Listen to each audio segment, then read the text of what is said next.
So it just keeps getting worse and worse as a Denver Broncos fan. I literally have a headache after today's news. I thought the ugly jerseys would be enough pain for one day, but Zach Wilson has officially been traded to the Denver Broncos. I'm actually in the fetal position right now. I just can't take this. Back-to-back big blows. April 22nd is a day to mourn for Denver Broncos fans. I obviously am one. I've been one since a child, and what a circus it's been the last 3 years with Russell Wilson, Nat Hackett. Last year was Sean Payton, Russell Wilson, and now Zach Wilson. Ugly ass jerseys. This is a new low. I really don't even know what to say right now. This feels like a therapy session. My chest is tight. I have anxiety. Just make it end. Make it all end. This is brutal. You still obviously need to take a quarterback with the 12th overall pick. If this is an out or an excuse not to take a quarterback, I don't even know what to say. This is just mass proportions of just embarrassment. So, officially, we traded a 6th round pick for Zach Wilson. And we got the Jets' 7th round pick. Don't understand why we couldn't get Justin Fields. Justin Fields is a way better quarterback in the NFL so far than Zach Wilson. Obviously, it wasn't a good fit. Justin Fields was similar to Russell Wilson, but Zach Wilson isn't a good fit either for Sean Payton's offense. And, even if you don't use Justin Fields as a quarterback, put him as a running back. Use him as like Tim Tebow, Wildcat, or something like that. Be a lot more useful than Zach Wilson. I know Zach Wilson could move, but Justin Fields is a different level of being just an elite ball carrier. Funny enough, if the Chiefs made this move, if the Bills made this move, if the Chargers made this move to trade for Zach Wilson, it would be a good move because Zach Wilson, he obviously has an arm and he has some potential left. It's just he's kind of cracked mentally, emotionally, and he needs to learn under an elite quarterback. He was supposed to do that last year with Aaron Rodgers, obviously. That didn't work out. But putting him in a situation in Denver where the quarterback room is Zach Wilson, Ben DiNucci, and Jarrett Stidham, he could learn a bit from Jarrett Stidham, but there's no starting quarterback there. There's no elite quarterback there to really learn from and really grow with. And not only that, but Zach Wilson's confidence is completely shot.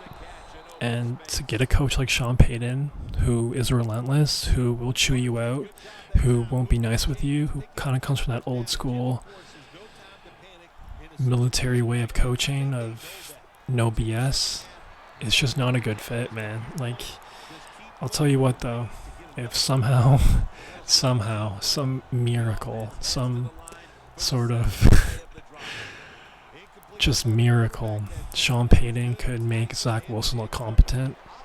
Sean Payton is maybe one of the greatest coaches of all time. I know I'm exaggerating a little bit, but in this modern NFL era, he's top 3, top 5 at least, You got Bill Belichick, Sean Payton, Andy Reid.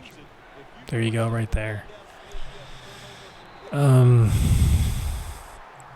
Like I said, if the Broncos don't draft a quarterback, this is easily the worst team in the NFL.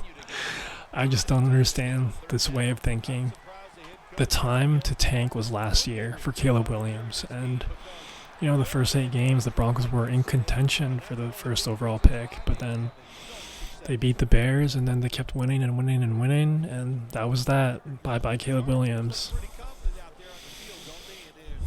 Maybe they're trying to get Deion Sanders' son as their quarterback of the future for next year, but apparently it's not a strong QB class next year. That can change. We've seen it happen time and time again, but I just don't understand this way of thinking. The fact that George Payton also still has a job is beyond me.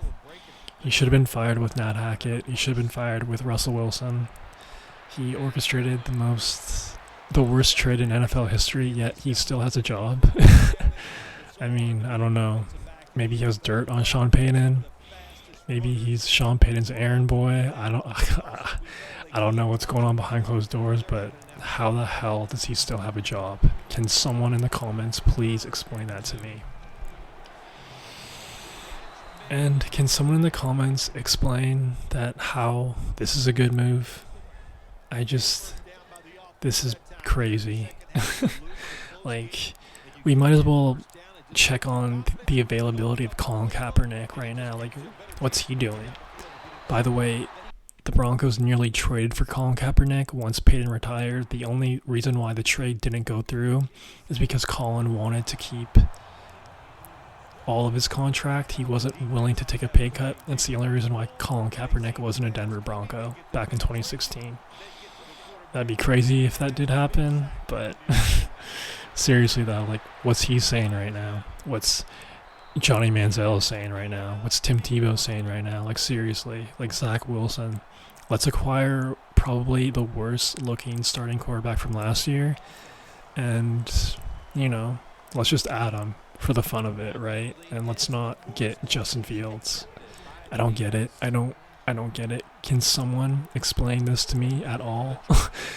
Is this a good move in any sort of way, in any sort of capacity, from any perspective? Like, please, someone rationalize with me here. Help me cope. Help me understand. I don't get it. I don't get it at all. I was looking forward to the draft. I still am, but as a Broncos fan, I'm terrified that we're going to pass on a quarterback with the 12th overall pick. Please. Please, no.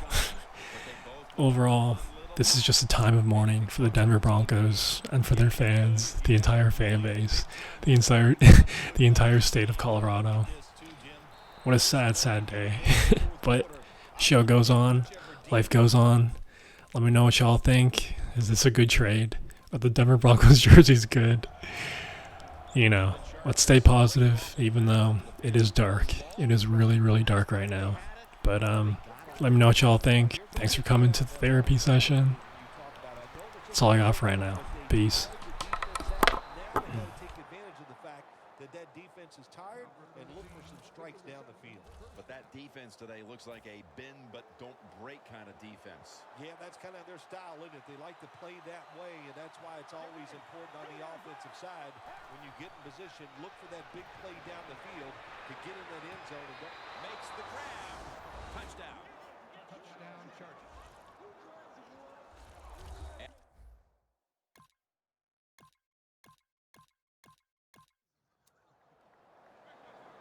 The Chargers will be trying to make it 3 successful drives in a row as they retake the field here on offense, partner. They got a great feeling from the offense so far. In other words, they're confident, they feel good, so you need to keep calling plays that keeps the offensive players in a